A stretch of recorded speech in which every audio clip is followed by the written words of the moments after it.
Serena stared at the empty closet, her hands shaking as she touched the vacant hangers where Nathan's clothes used to hang. The silence in their shared apartment felt like a scream. His side of the bed was perfectly made, as if he had never slept there at all. The bathroom counter, once cluttered with his shaving cream and cologne, now held only her things. It was like he had been erased from existence. 2 weeks. 2 weeks before their wedding, and Nathan had vanished without a trace. She had woken up that morning expecting to find him making coffee in the kitchen, humming the way he always did when he was happy. Instead, she found a note on the refrigerator in his handwriting, "Gone to grab some things. Back later." And that was 3 days ago. His phone went straight to voicemail. His office said he had requested emergency leave. His friends claimed they hadn't heard from him. Serena sank onto their couch, still wearing the same pajamas she had put on 3 nights ago. The wedding invitations sat in neat stacks on the coffee table, ready to be mailed. The cake had been ordered, the flowers arranged, the venue booked and paid for. 300 guests expecting to celebrate their love in 14 days. Her phone buzzed constantly with messages from her maid of honor, her mother, the wedding planner. Everyone wanting updates, asking questions she couldn't answer. How do you tell people that the groom has simply disappeared? How do you explain something you don't understand yourself? She picked up one of the invitations, running her finger over their names printed in elegant script. "Serena Johnson and Nathan Parker request the honor of your presence." The words seemed to mock her now. Nathan Parker. The man who had proposed to her 8 months ago on a beach in California, dropping to one knee as the sun set behind them. The man who had cried when she said yes. The man who had spent hours picking out wedding bands, insisting they needed to be perfect. The man who had apparently decided she wasn't worth a goodbye. Serena's sister Lauren had driven over every day, bringing food Serena couldn't eat and offering explanations that made no sense. "Maybe he's having pre-wedding nerves," she would say. "Maybe he just needs space to think." But Serena knew this wasn't about nerves. You don't clean out your entire life because of nerves. She had discovered that piece by piece over the past 3 days.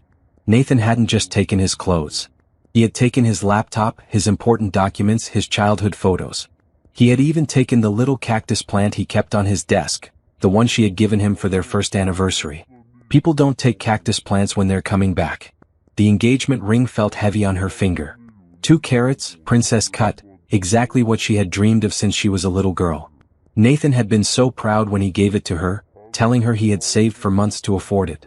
Now it felt like a lie, a beautiful lie that had fooled her into believing in a future that never existed. Serena stood up and walked to the window.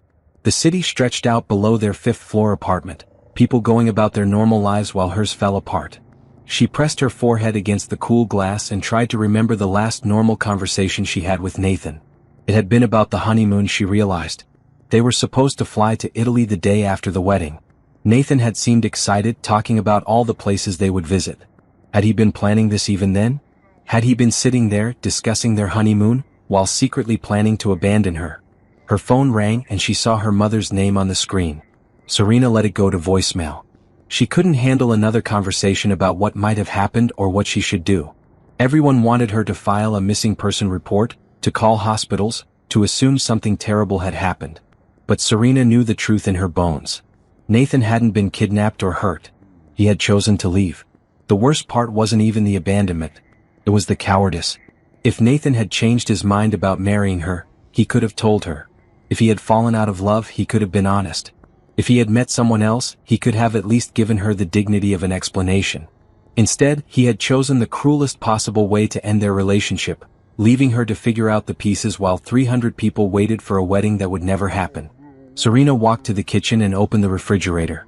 Nathan's note was still there, held up by a magnet shaped like the Eiffel Tower, a souvenir from a trip they had taken together 6 months ago. She had been so happy that weekend, walking along the Seine with his arm around her, talking about their future. He had bought her a small painting from a street artist, telling her it would look perfect in their first home together. The painting was still hanging in their bedroom. Nathan had left it behind, along with everything else that connected him to her.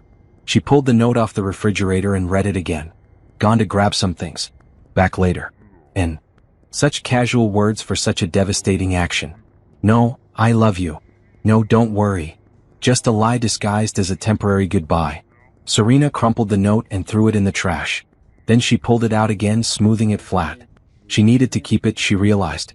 She needed proof that this had really happened, that she hadn't imagined the whole relationship. Some part of her still couldn't believe that the man who had promised to love her forever had simply walked away. Her phone buzzed with a text from Camila, her best friend, "Coming over with dinner. Don't argue." Serena almost smiled. Camila had been her rock through this nightmare, showing up with food and wine and never asking the questions everyone else asked. She just sat with Serena in the silence, understanding that some pain was too deep for words. Serena looked around the apartment one more time. Nathan's keys were gone from the hook by the door. His coffee mug was missing from the kitchen cabinet. Even his favorite pen was gone from the desk drawer. He had been thorough in his disappearance, taking everything that mattered to him while leaving everything that connected him to her. She twisted the engagement ring on her finger, feeling its weight. 2 carats of false promises. 2 carats of wasted dreams. 2 carats of a future that had never been real. For the first time in 3 days, Serena felt something other than shock and confusion. She felt anger. Hot, clean anger that cut through the fog of disbelief. Nathan had stolen more than just her heart. He had stolen her trust, her faith in love, her belief in forever. He had left her to clean up the mess of their collapsed plans while he started over somewhere else.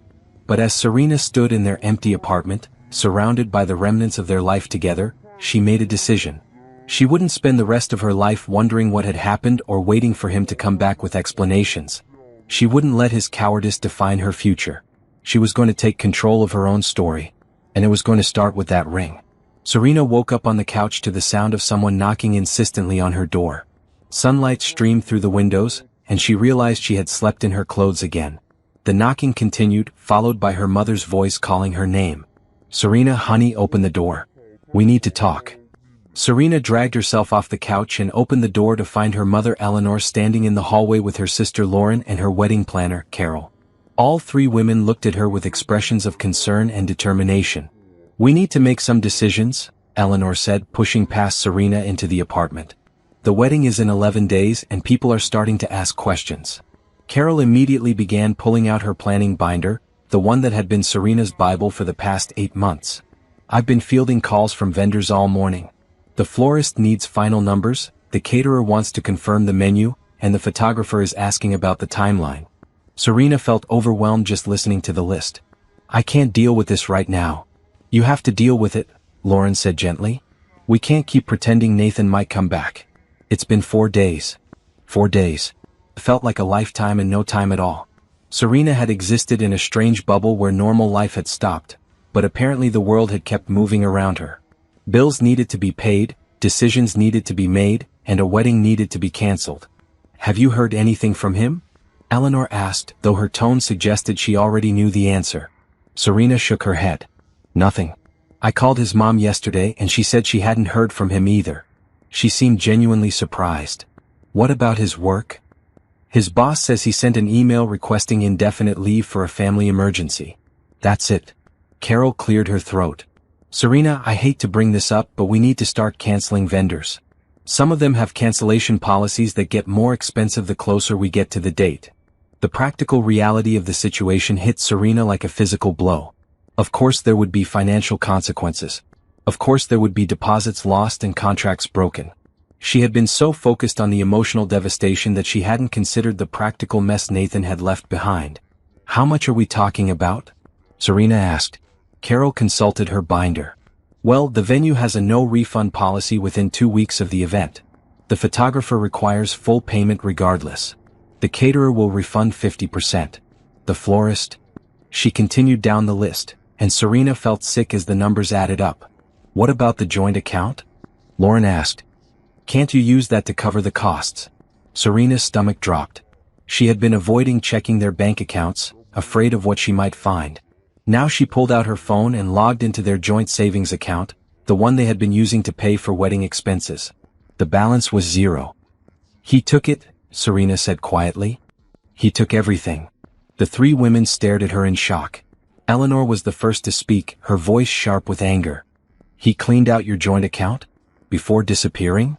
Serena scrolled through the transaction history, her hands shaking. 3 large withdrawals over the past week, all authorized by Nathan. The last one had been made the morning he left. He had taken every penny they had saved together, money that was supposed to pay for their honeymoon and help them start their married life. "That's theft," Lauren said. "You should call the police." It's not theft if his name is on the account, Serena replied. He had every right to take that money legally. But morally, it was the cruelest thing he could have done.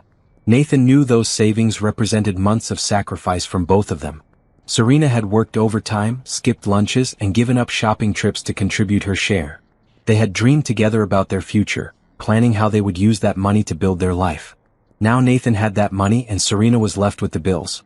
"I'll help you with the cancellation fees," Eleanor said immediately. "You shouldn't have to pay for this alone." "Mom, I can't let you do that." "Yes, you can. This isn't your fault, Serena. None of this is your fault." Carol was making notes in her binder. "I'll start calling vendors today. I'll see if I can negotiate better cancellation terms given the circumstances. Sometimes vendors are understanding about situations like this." Situations like this. Serena wondered how often wedding planners dealt with runaway grooms. It couldn't be common, but Carol seemed to know exactly what to do. "What about the guests?" Lauren asked. "People are going to start traveling soon. Some of them have already booked flights." Serena hadn't even thought about the guests. Her extended family, Nathan's family, friends from college, co-workers, 300 people who had cleared their schedules to celebrate a wedding that would never happen. They would need to be told, and Serena couldn't imagine making those calls. "I'll handle the guest notifications," Eleanor said.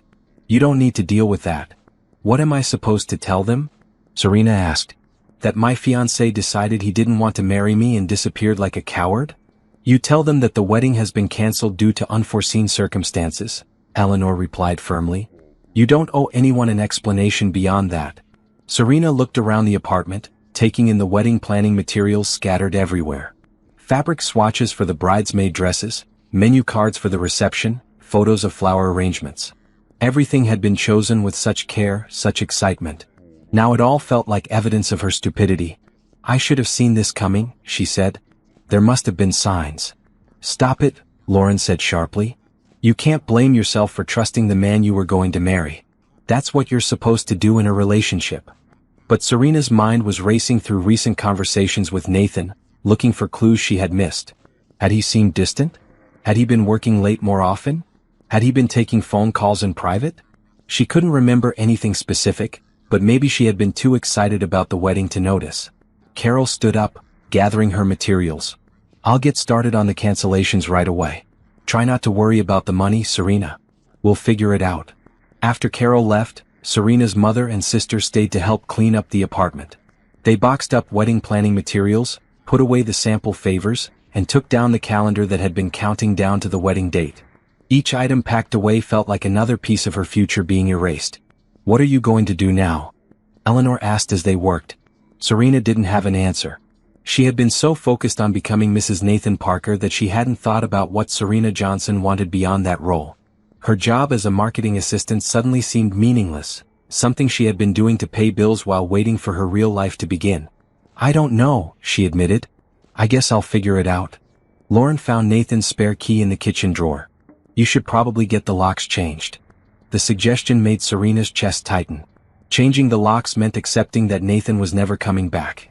It meant acknowledging that whatever had happened between them was final, with no possibility of explanation or reconciliation. But as she took the key from Lauren's hand, Serena realized she didn't want him to come back.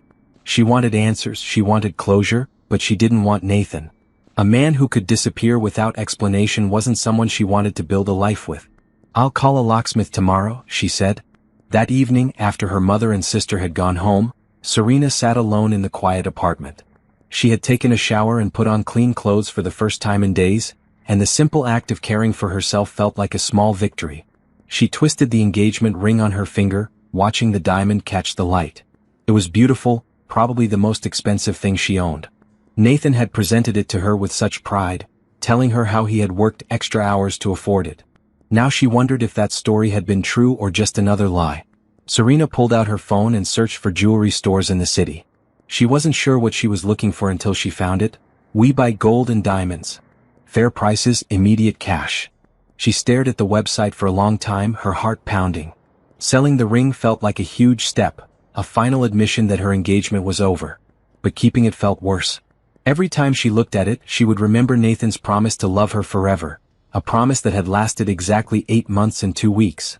Serena slipped the ring off her finger for the first time since Nathan had put it there. Her hand looked strange without it, pale and slightly indented where the band had rested. She set the ring on the coffee table and stared at it. Tomorrow she would start making calls, canceling vendors, and dealing with the practical aftermath of Nathan's disappearance. But tonight, she would plan what to do with the money from the ring. She wouldn't use it to pay cancellation fees or cover the costs of Nathan's betrayal. She would use it to build something new. Something that belonged only to her. Serena stood outside Golden Hour Jewelry Exchange, clutching the small velvet box that contained her engagement ring. She had walked past the store 3 times before finally gathering the courage to go inside. The morning sun reflected off the windows, making it impossible to see inside, but she could make out the neon sign promising fair prices, immediate cash.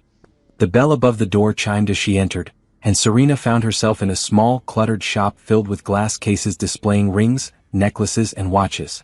Behind the counter sat a middle-aged man with kind eyes and graying hair. "Can I help you?" he asked, and Serena noticed he spoke with a slight accent. I need to sell this." Serena placed the velvet box on the counter with trembling hands. The man opened the box and let out a low whistle. "Beautiful ring. 2 carats, excellent clarity. Are you sure you want to sell it?" Serena had practiced this moment in her head, but now that it was happening, she felt overwhelmed. "My fiancé left me 2 weeks before our wedding. He disappeared without any explanation and took all our savings." The man's expression softened immediately. "I'm sorry to hear that. I've seen too many women come in here with similar stories. My name is Robert, by the way." "Serena." Robert examined the ring carefully with a jeweler's loupe, turning it this way and that under a bright light. "This is a high-quality stone. I can offer you $6,000 for it." $6,000. Serena's heart raced. She had no idea how much the ring was worth, but $6,000 felt like a fortune. It was more money than she had ever had at one time. "Is that fair?" she asked. "More than fair. I could probably sell this for $8,000 or $9,000, but I always try to give people a good price, especially in situations like yours." Serena thought about all the bills waiting at home, the canceled wedding expenses, the empty bank account. $6,000 would cover everything and still leave her with money to start over. "I'll take it," she said. Robert prepared the paperwork while Serena signed document after document. When he handed her the cash, she stared at the stack of bills in disbelief. This money represented her freedom, her chance to build something new. "What are you going to do with it?" Robert asked gently. "I'm not sure yet. Something just for me." Serena left the jewelry store feeling lighter than she had in weeks. The ring was gone, and with it, the last physical reminder of her engagement to Nathan. She walked through the city center, the money safely tucked in her purse, feeling like she could do anything. She stopped at a coffee shop and ordered her favorite drink, something she had been too depressed to enjoy for weeks. As she sat by the window, watching people hurry past on the sidewalk, Serena pulled out her phone and started browsing the internet aimlessly. A classified ad caught her eye. "Food truck for sale, great opportunity. Fully equipped kitchen, all permits current. Owner retiring. $5,500 or best offer." Serena clicked on the listing and found photos of a small yellow food truck with a cheerful awning. It looked tired but solid, with a serving window and what appeared to be a fully functional kitchen inside. The listing mentioned that it came with all necessary permits and equipment. She had never considered running a food truck before, but something about the idea excited her. Serena had always loved cooking, though she had never thought of it as more than a hobby. In college, she had been known for her dinner parties, and Nathan had always praised her cooking. Nathan. She pushed thoughts of him away and focused on the food truck. It was exactly within her budget, and the idea of being her own boss suddenly appealed to her enormously. No more boring marketing job, no more waiting for someone else to define her future. Before she could talk herself out of it, Serena called the number in the listing. "Hello, this is Frank," answered a gravelly voice. "Hi, I'm calling about the food truck for sale. Is it still available?" "Sure is. You interested in taking a look?" "Yes, I am. When can I see it?" Frank gave her an address across town and agreed to meet her there in an hour. Serena finished her coffee quickly and took a taxi to the location, her heart pounding with excitement and terror. The food truck was parked in a lot behind a gas station, and Serena could see Frank waiting for her, a tall, thin man with white hair and a warm smile. Up close, the truck looked even more worn than in the photos, but Serena could see the potential. "She's been good to me for 15 years, Frank said, patting the side of the truck affectionately. "I'm only selling because my wife wants me to retire. Says I'm too old to be slinging burgers." He showed Serena around the compact but efficient kitchen. There was a grill, a fryer, a refrigerator, and plenty of storage space. Everything looked clean and well-maintained despite its age. "What kind of food did you serve?" Serena asked. "Burgers, hot dogs, sandwiches. Nothing fancy but good quality. I had regular customers who came by every day for lunch." Serena tried to imagine herself working in the small space, serving customers through the window. It was completely different from anything she had ever done, but it felt right somehow. "The permits are all current?" she asked. "Everything's up to date. Health department, business license, mobile vendor permit. You just need to transfer them to your name." Frank quoted the price again, and Serena realized she could afford it with money left over for initial supplies and expenses. It was crazy, impulsive, completely unlike her usual careful planning. It was perfect. "I'll take it," she said. Frank looked surprised. "Don't you want to think about it? Talk to your husband or business partner?" "I don't have either of those," Serena said. "And I've thought about it enough." They agreed to meet the next day to handle the paperwork and money transfer. Serena spent the rest of the day in a daze, unable to believe she had just bought a food truck. She called Camila to share the news. "You bought a what?" Camila shrieked over the phone. "A food truck. I used the money from selling my engagement ring." There was a long pause. "Serena, honey, are you having some kind of breakdown? You don't know anything about running a business." "I know how to cook and I know how to work hard. I'll figure out the rest." "But what about your job? What about health insurance? What about retirement savings?" Serena laughed, and it was the first genuine laugh she had felt in weeks. "Camila, my fiancé just stole my savings and abandoned me. I don't have any retirement savings. And my job is soul-crushing. What do I have to lose?" "Your sanity? I think I already lost that when I woke up to an empty apartment." Camila sighed. "Okay, if you're really doing this, I'll support you. But promise me you'll think about it tonight before you sign anything." Serena promised, but she knew her mind was made up. She spent the evening researching food truck businesses, reading about permits and regulations, and planning her menu. For the first time since Nathan had left, she felt excited about the future. She thought about what she would call her food truck. Serena's kitchen seemed too obvious. Second Helpings was cute but not quite right. As she lay in bed that night, the perfect name came to her: Second Chances. It was exactly what she was giving herself. A second chance at happiness, at independence, at building something meaningful. Nathan had tried to destroy her future, but instead, he had freed her to create something better. Serena fell asleep planning her new life, one that belonged entirely to her. Serena's first day as a food truck owner was a disaster. She had parked Second Chances in a lot downtown, confident that her homemade breakfast sandwiches would be an instant hit with the morning commuters. Instead, she spent 2 hours with no customers, burning eggs and struggling to operate the unfamiliar equipment.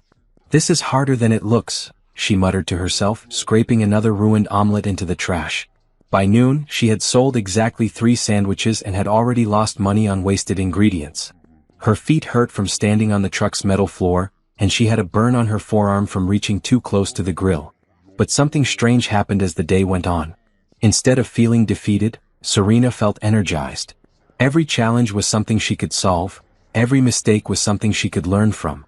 When a customer complained that his sandwich was too salty, she apologized and made him a new one. When the grill temperature proved tricky to control, she spent time learning its quirks. "You're new at this," observed a woman in a business suit who had ordered a coffee and a breakfast wrap. "Is it that obvious?" Serena asked, handing her the order. "Well, you've got the enthusiasm of someone who just started. And you apologized to that guy 3 times for his sandwich. Most food truck owners would have told him to deal with it." Serena smiled. "I want to get it right. I work in the building across the street. I'll try to come back tomorrow and see how you're doing." That small encouragement kept Serena going through the rest of the day. She made notes about what worked and what didn't, adjusted her prep process and planned changes for tomorrow. When she finally closed up at 3 p.m., she was exhausted but strangely satisfied. Camila stopped by the truck just as Serena was finishing her cleanup. "How was your first day as a business owner?" "Terrible and wonderful," Serena said, wiping down the counters. "I burned more food than I sold, but I learned a lot."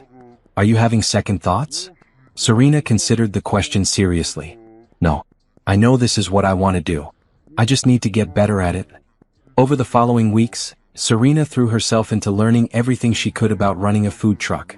She watched YouTube videos about cooking techniques, read blogs about food service, and studied her competition. She changed her menu based on what sold and what didn't, gradually developing a signature style. The breakthrough came when she started making her grandmother's secret recipe for seasoned fries. Her grandmother had run a small restaurant in the South, and Serena had spent summers learning to cook in her kitchen. The fries were crispy on the outside, fluffy on the inside, and seasoned with a blend of spices that had been passed down through 3 generations. "These fries are incredible," said Tony, a construction worker who had become one of her regular customers. "What's in the seasoning?" "Family secret," Serena said with a smile. "But I'm glad you like them." Word spread quickly about the amazing fries at Second Chances. Serena started getting lines of customers during lunch hour, and her morning breakfast sandwiches became popular with office workers.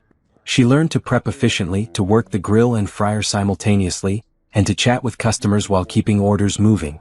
More importantly, she learned to trust herself. Every decision about the menu, the pricing, the location was hers to make. When she succeeded, the victory was entirely her own.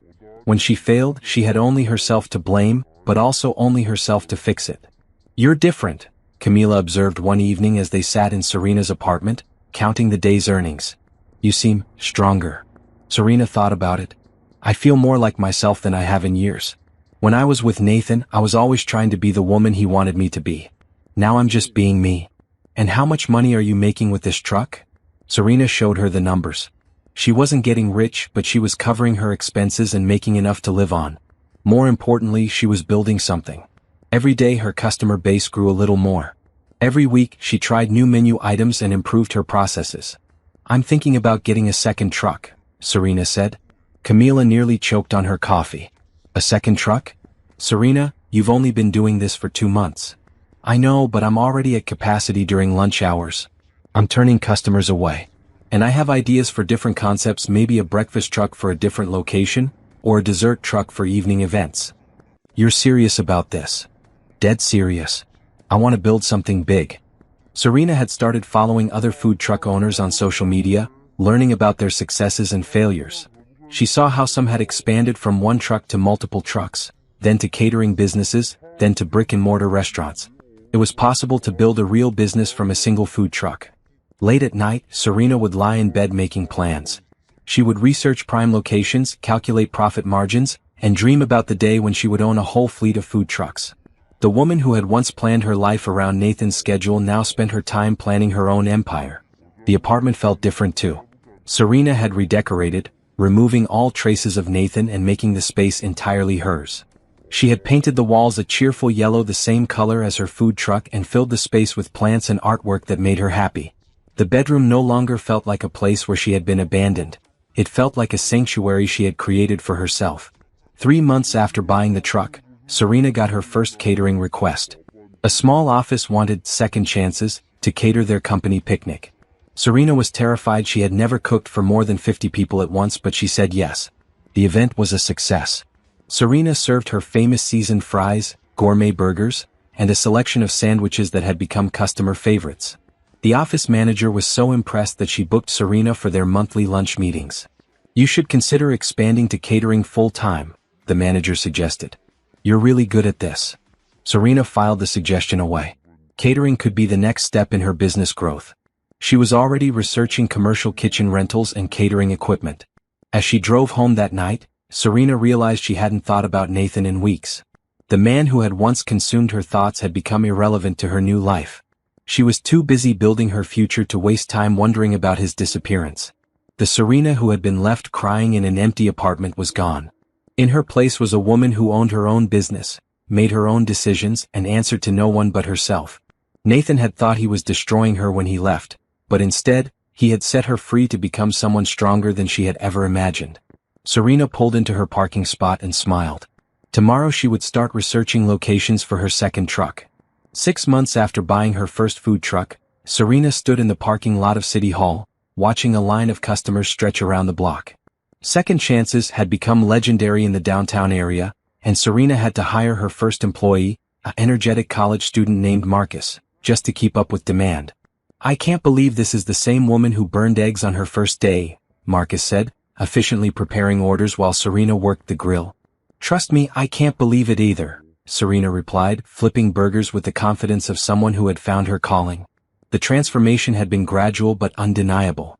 Serena's homemade style and friendly service had created a loyal following. Office workers would call ahead to place orders, construction crews would time their breaks around her lunch schedule, and food bloggers had started featuring second chances in their reviews. Best food truck in the city, one review had said. The owner clearly puts love into every dish.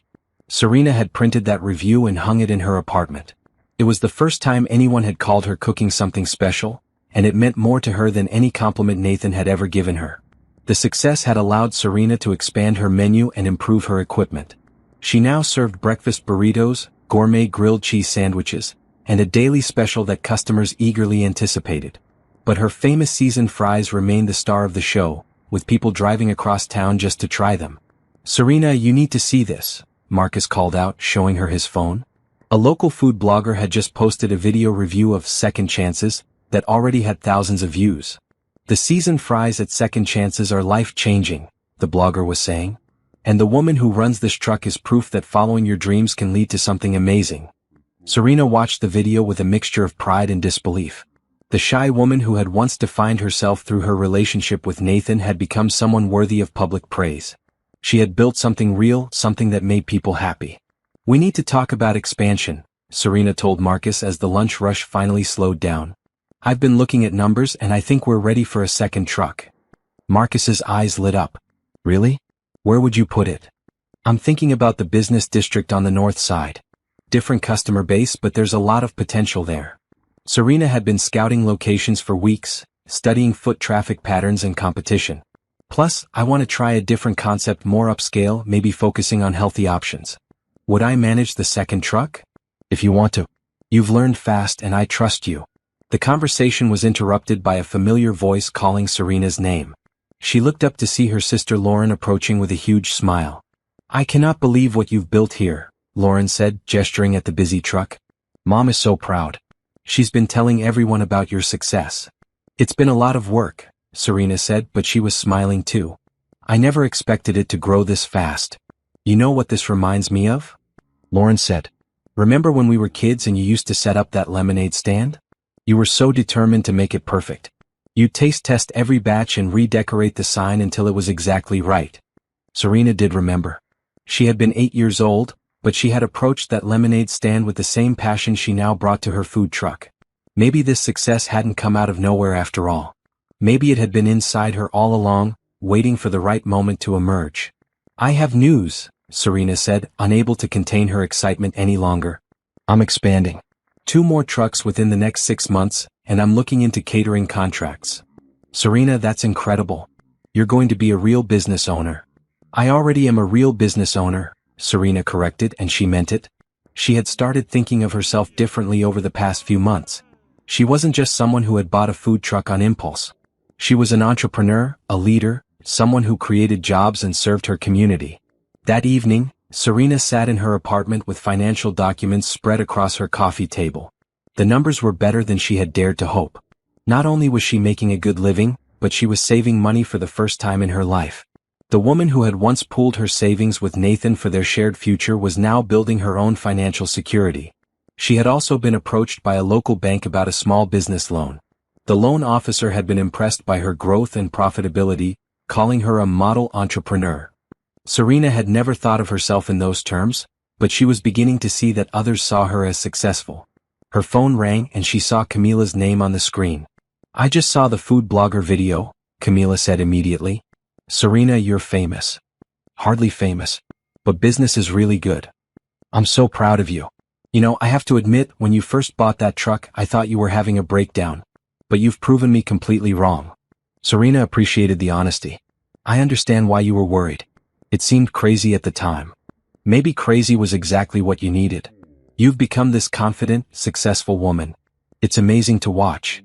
After hanging up, Serena walked to her bedroom and looked at herself in the mirror. The woman staring back looked different from the one who had been abandoned 6 months ago. She stood straighter, smiled more easily, and had a sparkle in her eyes that had been missing for years. She had also changed physically. The long days of physical work had toned her arms and legs, and the stress of heartbreak had been replaced by the healthy glow of someone who loved what she did. Serena had never felt more attractive or confident.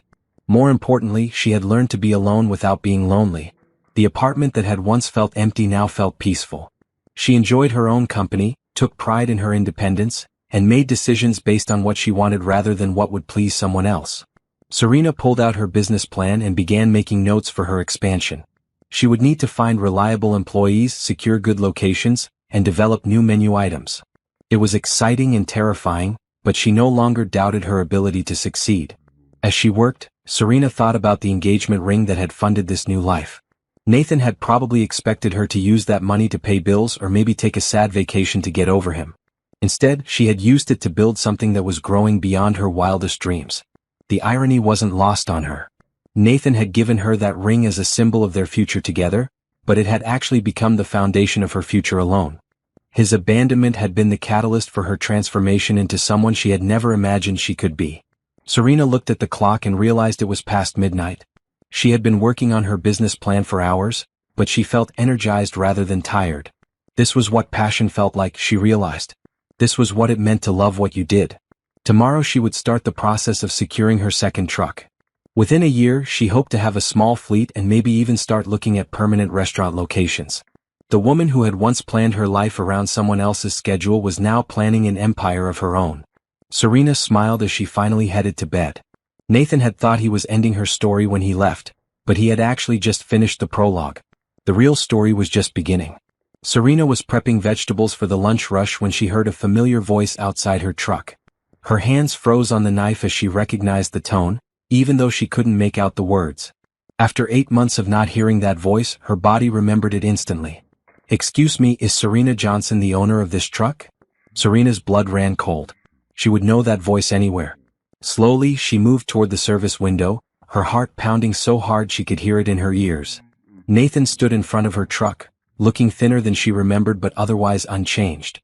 He wore a nervous smile and held a bouquet of flowers, her favorite flowers, white roses with baby's breath. "Hi, Serena," he said softly.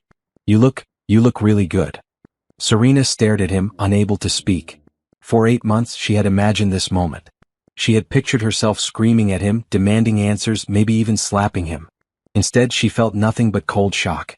"I know you're probably surprised to see me," Nathan continued, shifting nervously. "I was hoping we could talk." "Talk?" Serena's voice came out as a croak.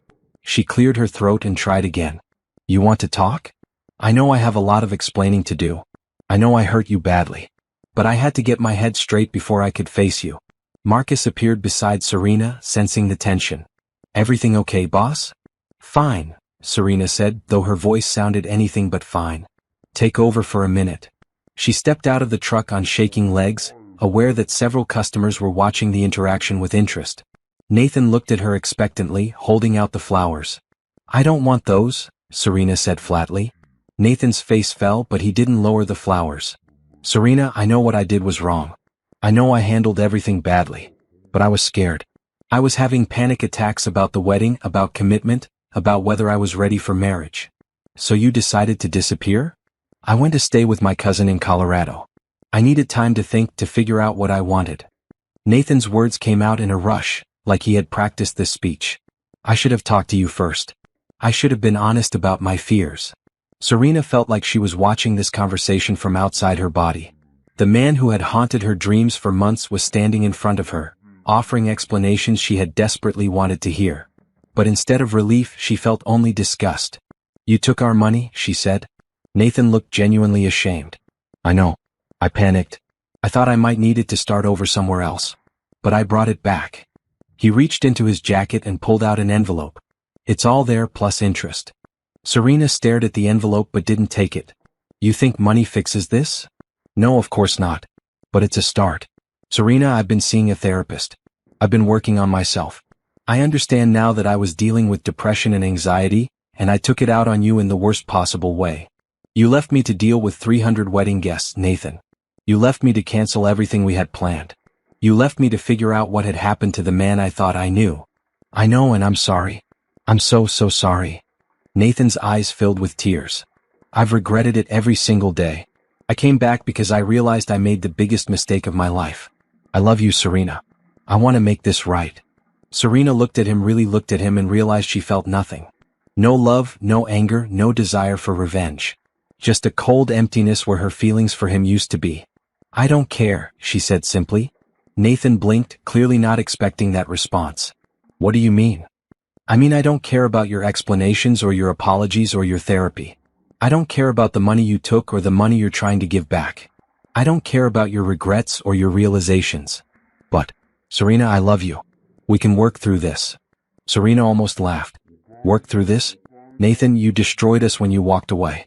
There's nothing left to work through. I don't believe that. People get past things like this. We can go to counseling together. We can start over. I don't want to start over with you. Serena's voice was steady now, strong.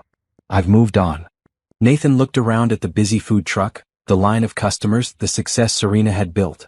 This is impressive what you've done here. But it doesn't have to be your whole life. We can sell the truck, use the money to travel, to figure out what we want to do together. The suggestion was so offensive that Serena felt her first spark of real anger. Sell my truck? Nathan, this isn't some hobby I picked up to pass time. This is my business. My life. My future. I know, but we could have a different future. Together. We could have had a future together 8 months ago, but you chose to run away instead. You don't get to come back now and ask me to give up everything I've built. Nathan's composure was starting to crack. Serena, please. I know I messed up, but I'm here now. I'm ready to commit. I'm ready to be the man you needed me to be. 8 months too late. It's never too late if we love each other. Serena shook her head. I don't love you, Nathan. I don't even know you. The man I thought I loved wouldn't have abandoned me without a word. The man I thought I loved wouldn't have stolen my savings and left me to clean up his mess. That wasn't the real me. I was sick, Serena. I was dealing with mental health issues that I didn't understand. Maybe that's true. But it doesn't change what you did to me. Nathan stepped closer and Serena instinctively stepped back. What can I do to prove that I've changed? What can I do to earn your forgiveness? Nothing, Serena said firmly. There's nothing you can do. I've forgiven you, Nathan, but that doesn't mean I want you back in my life. You've forgiven me? I had to, for my own sake. But forgiveness doesn't mean I trust you or want to be with you. It just means I'm not going to let your betrayal poison my future. Nathan stood there holding the flowers, looking lost and desperate. Serena felt a moment of pity for him, but it was the kind of pity she might feel for a stranger, not for someone who had once been the center of her world. I should get back to work, Serena said. I have customers waiting. Can I call you sometime? Maybe we could have dinner and talk more? No, Nathan. I don't want to see you again. Serena, please. I'll do anything. I'll wait as long as you need. I'll prove to you that I can be better. Serena looked at him one last time, trying to remember what she had ever seen in this man. He seemed smaller now, weaker, like someone who had shrunk rather than grown during their time apart. Goodbye, Nathan, she said and walked back to her truck. As she resumed her food prep, Serena could see Nathan standing outside, still holding the flowers. He stayed there for almost an hour as if hoping she would change her mind. Finally, he left the flowers on a nearby bench and walked away. You okay, boss? Marcus asked quietly. Yeah, Serena said and realized she meant it. I'm actually great. She had faced her biggest fear, Nathan's return, and discovered that he no longer had any power over her. The woman who had once built her life around his needs and wants had become someone who couldn't be swayed by his regrets and promises. Serena smiled as she prepared lunch orders. Nathan had returned expecting to find the broken woman he had left behind. Instead, he had found someone stronger, more successful, and completely beyond his reach. It was the most satisfying feeling she had ever experienced. 3 days after Nathan's unexpected visit, Serena was closing up her truck when she noticed a woman standing nearby, watching her with an expression of nervous determination. The woman was tall and blonde, probably in her early 30s, and she kept fidgeting with her purse strap. Are you Serena? The woman asked, approaching hesitantly. Yes, can I help you? The woman took a deep breath. My name is Rebecca. I think we need to talk. Serena's stomach dropped. Something about the woman's tone and the way she said her name made Serena suspect this wasn't about ordering food. About what? About Nathan. Serena set down the cleaning supplies she had been carrying. What about Nathan? Rebecca looked around nervously. Is there somewhere private we could talk? This is difficult. Serena led her to a small picnic table behind the truck, away from the busy sidewalk. They sat across from each other and Serena waited for Rebecca to speak. I work with Nathan, Rebecca began. Or rather, I used to work with him. At Morrison and Associates. Serena remembered Nathan mentioning that company. It was where he had worked before disappearing. I know who you are because Nathan talked about you all the time. He was so excited about the wedding, always showing us pictures of venues and talking about the honeymoon. Okay, Serena said carefully. Rebecca twisted her hands in her lap. The thing is, Nathan didn't disappear because he was having a breakdown. He left because he was leaving with me. The words hit Serena like a physical blow. She had suspected there might be another woman, but hearing it confirmed was different. You had an affair. Yes. I'm so sorry. I know that doesn't mean anything coming from me, but I am genuinely sorry. Serena felt strangely calm. How long? About 3 months before he left. It started as just attraction, I guess. We worked late together a lot and we started talking more and then... Rebecca trailed off. And then you decided to run away together. Nathan said he was going to break up with you. He said he realized he didn't want to get married, that he had feelings for me. He promised he was going to tell you the truth. Serena let out a harsh laugh. Instead, he just disappeared. He panicked. The wedding was so close and there were so many people involved. He said it would be easier to just leave and start over somewhere else. Easier for him, maybe? Rebecca nodded, looking ashamed. I know it was horrible. I told him we should stay and face the consequences, but he convinced me that a clean break would be better for everyone. Where did you go? Seattle. Nathan had a job opportunity there and I thought we could build a life together. I quit my job, left my apartment, burned all my bridges here.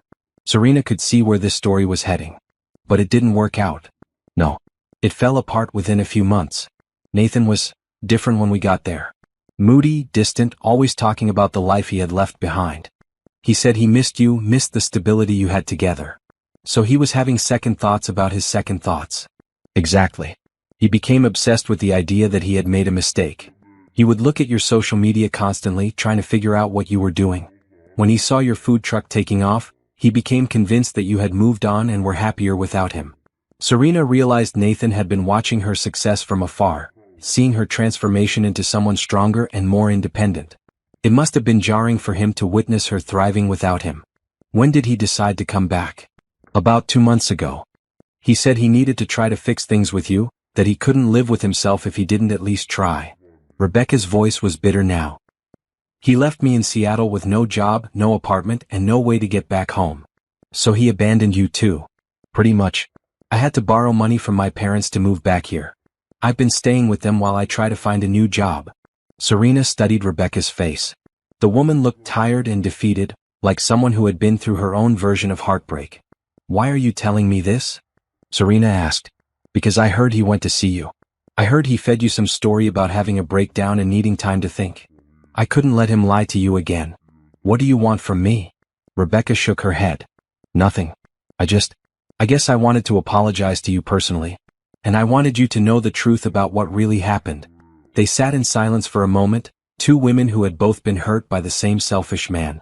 Do you still have feelings for him? Serena asked. No. I realized what kind of person he really is.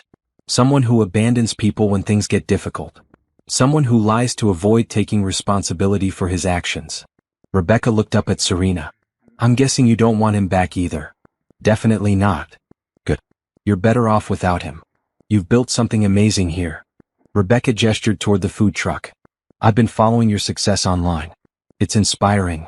Serena felt an unexpected wave of gratitude toward this woman. Thank you for telling me the truth. I suspected there was someone else, but I needed to know for sure. I'm sorry I was part of hurting you. I'm sorry I helped him lie to you. Serena considered her words carefully. You made a mistake, but Nathan made the choice to handle it in the worst possible way. He could have been honest with me from the beginning. He's a coward, Rebecca said simply. I see that now. After Rebecca left, Serena sat alone at the picnic table, processing what she had learned. In a strange way, knowing the truth was liberating. Nathan's abandonment hadn't been about her inadequacy or his mental health issues. It had been about his selfishness and his inability to face difficult situations honestly. Serena pulled out her phone and scrolled through her social media, seeing her posts from the past 8 months through Nathan's eyes. Photos of her food truck, updates about her business success, pictures of her looking happy and confident. He had been watching her rebuild her life while his own life fell apart. She felt a surge of satisfaction.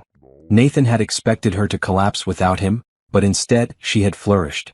He had thought he was trading up by leaving her for Rebecca, but he had actually given up the best thing in his life. Serena smiled as she finished cleaning up her truck. She had all the information she needed now. Nathan was a liar and a coward who had destroyed 2 relationships through his inability to be honest. He had returned hoping to find her broken and willing to take him back, but instead, he had found someone who had moved beyond him entirely. The truth didn't change anything about her life, but it did give her a sense of closure. She finally understood what had happened and why, and she could move forward with complete certainty that she had made the right choice in rejecting Nathan's attempts at reconciliation. As Serena drove home, she thought about Rebecca, alone in Seattle, abandoned by the same man who had abandoned her. She felt sorry for the other woman, but she also felt grateful. Rebecca's honesty had given her the final piece of the puzzle. Nathan had thought he was so clever, crafting a story about mental health and personal growth to win her back. But the truth was much simpler and much more damaging to his character. He was just a man who ran away from his problems and left others to clean up his messes. Serena had no intention of being his cleanup crew ever again. 2 weeks after Rebecca's visit, Serena stood in the kitchen of her newly rented commercial space, surrounded by stainless steel prep tables and industrial-grade equipment. She had finally outgrown the limitations of truck-only cooking and was ready to take second chances, to the next level. "This is incredible," said James, her new business partner, as he surveyed the space. "I can't believe you built all this from one food truck." James was a former restaurant manager who had approached Serena about partnering with her after seeing her success. He had experience in large-scale food service and the business skills to help her expand, while Serena brought the recipes and the vision that had made Second Chances popular. "It's been a lot of work," Serena said, but she was smiling. "I never imagined it would grow this fast." In the 8 months since Nathan's disappearance, Serena had built a small empire. She now owned 3 food trucks, each specializing in different cuisines but all featuring her signature seasoned fries. The commercial kitchen would allow her to prep for all 3 trucks efficiently and start taking larger catering orders. "The catering side is where the real money is," James said, making notes on his tablet.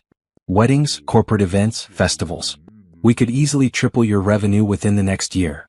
Serena nodded, though the mention of weddings still made her stomach tighten slightly.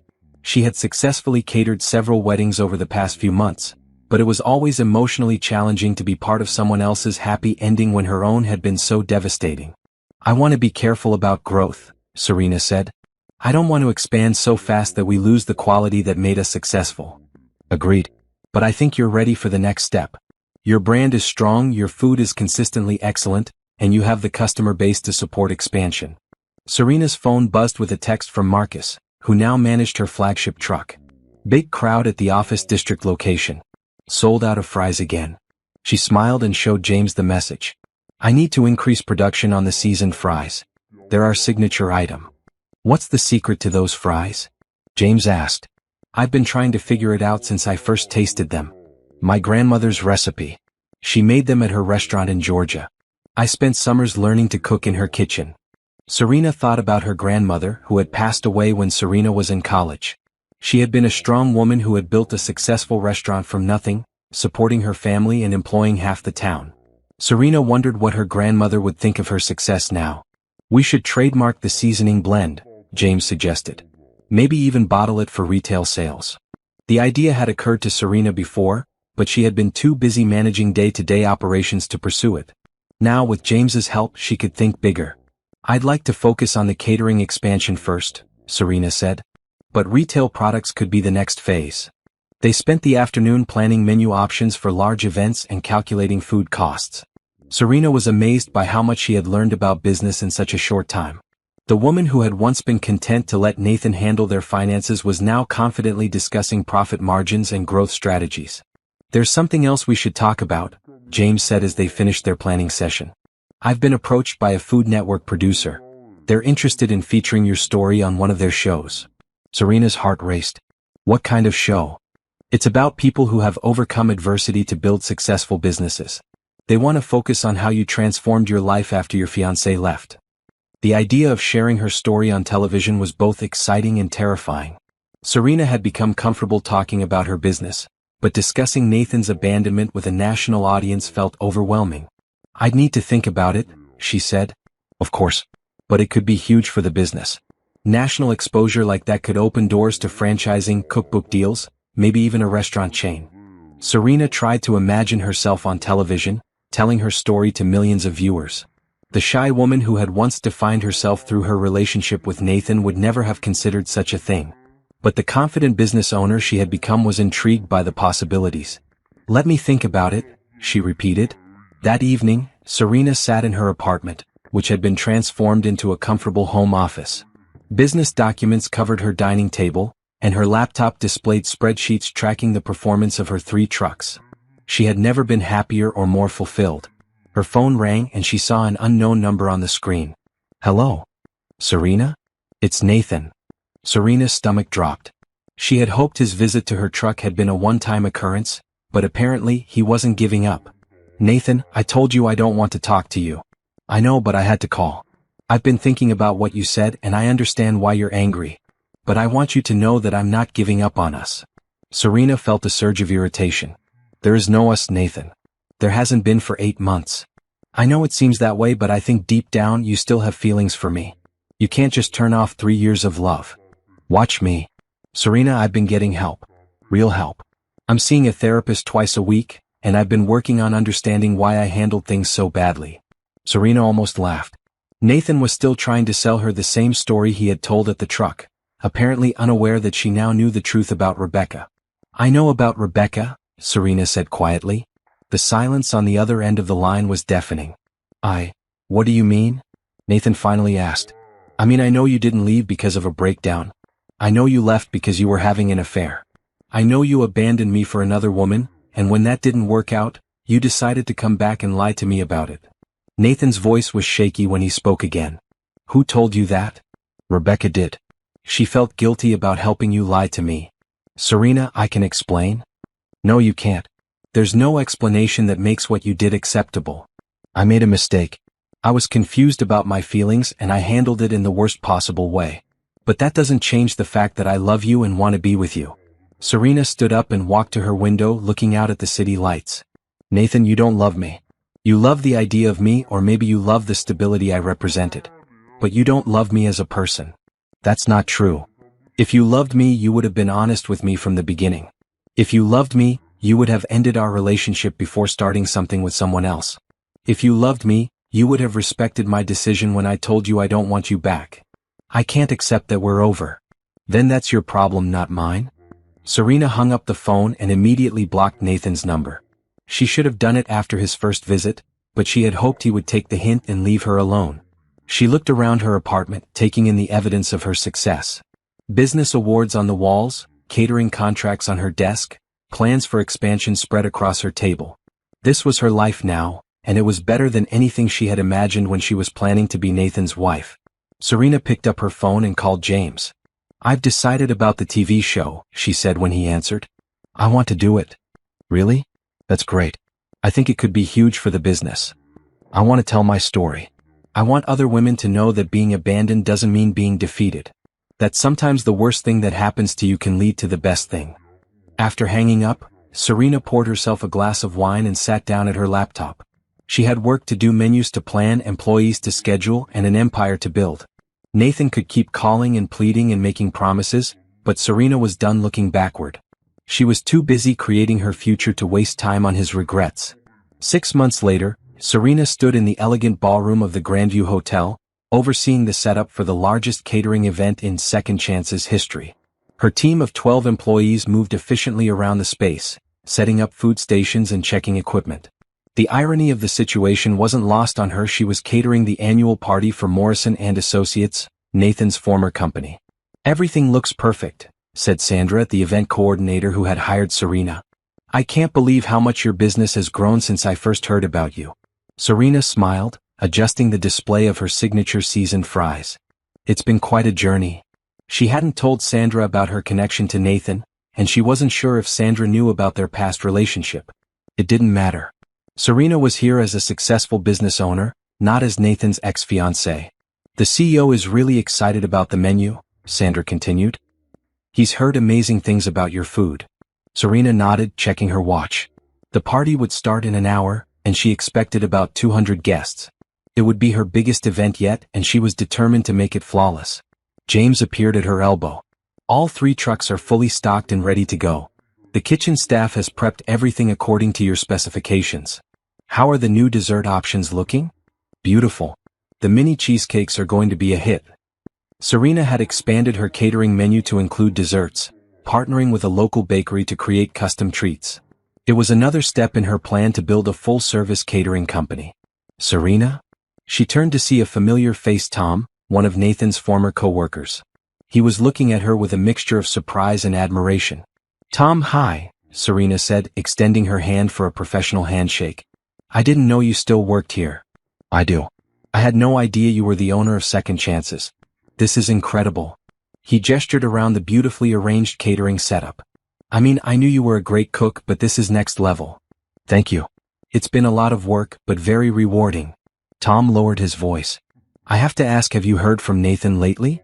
He's been trying to get in touch with some of us, asking about the company party. Serena's pulse quickened. Is he planning to attend? I don't think so. He doesn't work here anymore, obviously. But he seemed really interested in hearing about it. Serena nodded, keeping her expression neutral. She had wondered if Nathan might try to crash the party, but she had decided not to let that possibility affect her preparation. This was her moment to shine, and she wouldn't let fear of Nathan's presence diminish it. Well, I should get back to work, Serena said. I hope you enjoy the food. As Tom walked away, Serena felt a flutter of anticipation. She had worked hard to make this event perfect, but there was something satisfying about the idea of Nathan hearing about her success at his former workplace. Guests began arriving at 6 o'clock, and Serena watched with pride as they sampled her food and praised the quality.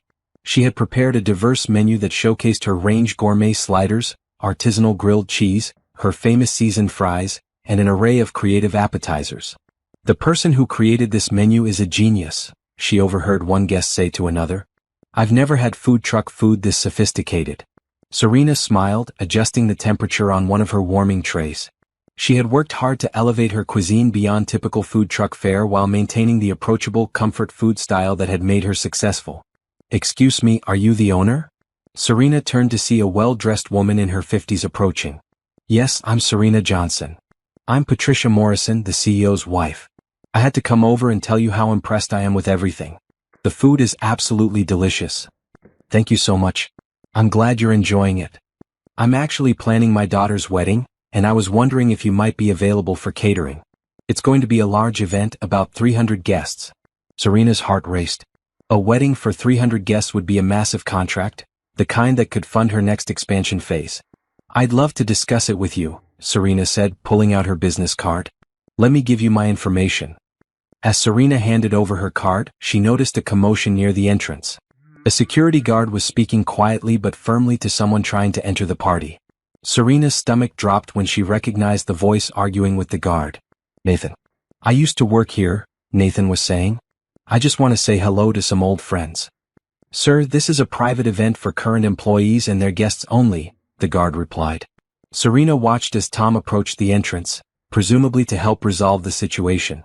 She couldn't hear their conversation, but she saw Tom shake his head and gesture for Nathan to leave. Nathan's shoulders sagged in defeat and he turned to go. But then he spotted her. Their eyes met across the crowded ballroom, and Serena saw Nathan's expression change from disappointment to shock. He had clearly heard about the catering company but hadn't realized she was the owner. Now he was seeing her in her element, confident, successful, commanding a team of employees at an upscale corporate event. Nathan stood frozen in the doorway, staring at her. Serena lifted her chin and stared back, refusing to look away. She was no longer the broken woman he had left behind. She was a successful entrepreneur running $1 million business, and she wanted him to see exactly what he had given up. Ma'am, is everything all right? James appeared beside her, following her gaze to the entrance. Everything's fine, Serena said, never taking her eyes off Nathan. Just someone who used to know me. Nathan took a step forward, but the security guard blocked his path. Serena could see him trying to explain something, probably claiming he needed to speak with her. The guard wasn't budging. Should I handle this? James asked quietly. No need. He's leaving.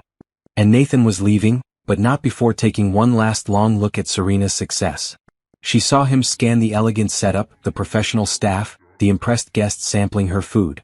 She saw the moment he fully understood what she had built from the ashes of their relationship. Serena turned back to Patricia Morrison with a bright smile. I'm sorry about that interruption. You were asking about your daughter's wedding? They spent the next 20 minutes discussing details for the wedding. It would be Serena's biggest contract yet, worth nearly $50,000. As Patricia walked away with Serena's business card and a promise to call soon, Serena felt a surge of satisfaction. "Everything okay?" Sandra asked, approaching with a glass of wine. "I saw that man at the entrance. Security said he was asking about you." "Just someone from my past," Serena said. "Nothing to worry about." The party continued successfully, with guests raving about the food and several people requesting Serena's business card for their own events. She moved through the crowd with confidence, discussing menu options and scheduling consultations. Near the end of the evening, Tom approached her again. "Serena, I owe you an apology." "For what?" "For not reaching out after Nathan left. We all knew something had happened, but we didn't know the details. We should have checked on you." Serena appreciated the sentiment. "That's very kind, but it wasn't your responsibility. Still, we were friends. And now, seeing what you've accomplished." Tom shook his head in amazement. "Nathan really messed up, didn't he?" "Nathan made his choice. I made mine." "Well, for what it's worth, everyone here is incredibly impressed. The CEO is already talking about hiring you for next year's party." As Serena and her team packed up their equipment, she reflected on the evening. It had been more than just a successful catering event. It had been a statement, a demonstration of how far she had come since Nathan's abandonment. James loaded the last of the serving trays into their truck. "That went incredibly well. I count at least 6 new potential clients from tonight alone. Including a 300-person wedding," Serena added. "This could fund our next expansion." "Speaking of expansion, I have news. The Food Network producer called today. They want to schedule the filming for next month." Serena nodded. She was ready to tell her story now, ready to show the world what was possible when you refused to let someone else's betrayal define your future. As they drove back to the commercial kitchen, Serena's phone buzzed with a text from an unknown number. Her heart sank, suspecting it was Nathan with a new phone number. "I saw what you've built. I'm proud of you. I know I have no right to say that, but I needed you to know." Serena stared at the message for a moment, then deleted it without responding. Nathan's pride meant nothing to her now. She had built her success despite him, not because of anything he had contributed to her life. "Everything okay?" James asked, noticing her expression. "Perfect," Serena said, putting her phone away. "Everything is absolutely perfect." And it was. She had just catered the most successful event in her company's history, secured a massive new contract, and demonstrated to Nathan and his former colleagues exactly what he had lost when he chose to abandon her. Serena smiled as they pulled into the parking lot of her commercial kitchen. Tomorrow she would start planning for the Morrison wedding and continue building her empire. Nathan could watch from the sidelines, but he would never again be part of her story. She had moved far beyond his reach and there was no going back. 1 year later, Serena stood in the main dining room of her first brick-and-mortar restaurant, Second Chance's Bistro, watching the last guests of her grand opening celebration. The space was elegant but warm, with exposed brick walls, comfortable seating, and an open kitchen where diners could watch the chefs prepare their meals. "I can't believe this is really happening," Camila said, approaching with a glass of champagne. "Remember when I thought you were crazy for buying that food truck?" Serena laughed, looking around at the packed restaurant. "I remember. I'm glad you were wrong." The journey from one food truck to a restaurant empire had been intense but incredibly rewarding. Serena now owned 5 food trucks, a thriving catering business, and this beautiful restaurant. She employed over 30 people and had been featured on 3 different television shows, including the Food Network documentary that had aired 6 months earlier. "The review in the Times is going to be amazing," James said, joining their conversation. The food critic spent 2 hours here and ordered almost everything on the menu. James had become more than just a business partner over the past year. Their professional relationship had gradually developed into something deeper, built on mutual respect, shared goals, and genuine affection. Serena had been cautious about dating anyone, but James had been patient, supportive, and completely different from Nathan in every way that mattered. "More importantly," James continued, "we're booked solid for the next 3 weeks." Serena felt a surge of pride. The reservation list for the restaurant included food industry professionals, local celebrities, and regular customers who had followed her journey from the beginning. She had built something special, something that brought people together over good food and warm hospitality. "Serena, there's someone here to see you," said Michelle, her restaurant manager. Serena looked toward the entrance and was surprised to see Rebecca approaching. The other woman looked healthier and more confident than she had during their conversation behind the food truck over a year ago. "Rebecca, hi. I didn't expect to see you here. I hope you don't mind me coming. I saw the grand opening announcement in the paper, and I wanted to congratulate you in person." Serena gestured for Rebecca to join them at a quieter table. "How are you doing?" "Much better. I got a job at a marketing firm downtown and I've been seeing someone new. Someone who actually knows how to communicate and be honest." Rebecca smiled. "I wanted to thank you again for being so gracious when I told you about Nathan. You could have been angry with me, but you weren't. We were both hurt by the same person. There was no point in being angry with each other. I also wanted you to know that Nathan tried to contact me a few months ago. He's apparently been telling people that you two are working things out, that you're going to get back together." Serena felt a familiar flash of irritation. "We're definitely not getting back together. I haven't spoken to him in months." "I figured as much. I told him to stop lying about your relationship and to leave you alone. I don't think he'll be bothering either of us anymore." After Rebecca left, Serena returned to mingling with her guests. The evening had been perfect, great food, wonderful company, and the satisfaction of achieving a dream she hadn't even known she had 2 years earlier. As the evening wound down, Serena found herself standing in the kitchen, watching her chefs clean up after the busy service. This was what she had built from the ashes of her abandoned wedding, a thriving business that employed dozens of people and brought joy to hundreds of customers. "Penny, for your thoughts?" James asked, wrapping his arms around her from behind. "I was just thinking about how different my life is now compared to 2 years ago." "Different how?" Serena leaned back against his chest. 2 years ago, I was planning my wedding to someone who didn't really love me. I thought my happiness depended on him, on becoming his wife, on building the life he wanted. And now? Now I know that my happiness comes from what I build myself. From the choices I make, the risks I take, the dreams I pursue." James turned her around to face him. "Speaking of dreams, I have something to ask you." Serena's heart began to race as James dropped to one knee and pulled out a small velvet box. The dining room had cleared except for her closest friends and family, who were watching with knowing smiles. "Serena Johnson," James said, opening the box to reveal a beautiful but understated ring, "you are the strongest, most inspiring woman I've ever met. You've built an incredible business and you've built an incredible life. I would be honored if you would let me be part of that life. Will you marry me?" Serena looked down at James, then around the restaurant she had created, then at the friends and family who had supported her journey. This moment was nothing like the beach proposal Nathan had planned, and that was perfect. This was her life, her choice, her future. "Yes," she said, and James slipped the ring onto her finger. The small crowd erupted in cheers, and Serena felt tears of joy streaming down her face. This engagement felt completely different from her first one. With Nathan, she had felt like she was completing herself by becoming part of a couple. With James, she felt like she was sharing her complete self with someone who appreciated and supported her independence. "We should have the reception here," James said, standing up and kissing her.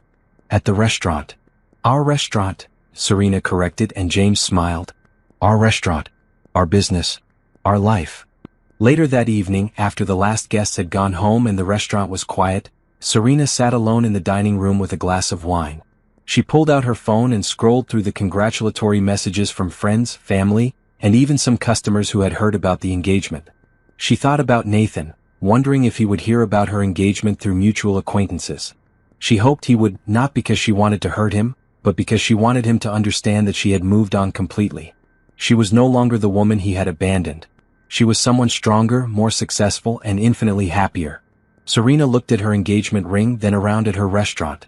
2 years ago, Nathan had tried to destroy her future by abandoning her. Instead, he had freed her to create a future beyond her wildest dreams. She raised her glass in a silent toast to the woman she had become and the life she had built.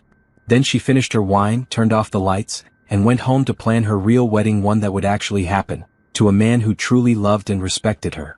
The revenge was complete, but it wasn't the kind she had once imagined. She hadn't destroyed Nathan's life or made him suffer.